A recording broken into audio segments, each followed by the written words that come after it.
সুন্দরবনের দুবলাচরে শেষ হয়েছে 3 দিন ব্যাপী রাস উৎসব। ভোরে বঙ্গোপসাগরে পুণ্য স্নানের মধ্য দিয়ে এই উৎসব শেষ হয়। পাপমোচনের আশায় রাধাকৃষ্ণের মন্দিরে পূজা অর্চনা ও সমুদ্র স্নান করতে জড়ো হন অনেক ভক্ত পুণ্যার্থী। উৎসব ঘিরে নিরাপত্তা ব্যবস্থা জোরদার করে বন বিভাগ ও কোস্টগার্ড। এর আগে 3 নভেম্বর থেকে শুরু হয় রাসলীলা উৎসব। প্রতি বছর কার্তিক মাসের পূর্ণিমায় দুবলাচরে রাস পূজা হয়। এদিকে পটুয়াখালীর কুয়াকাটাতেও শেষ হয়েছে রাস পূজা। ভোরে মোমবাতি, আগরবাতি, ফুল সমুদ্রে অর্পণ করেন পুণ্যার্থীরা। হাজারো নারী পুরুষের উপস্থিতিতে এবং উলুধ্বনি ও মন্ত্র পাঠে মুখরিত হয়ে ওঠে সৈকত এলাকা।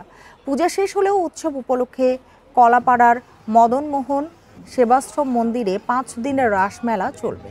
আগত ভক্ত দর্শনার্থীদের নিরাপত্তায় সতর্ক নৌ ও ট্যুরিস্ট পুলিশ সদস্যরা।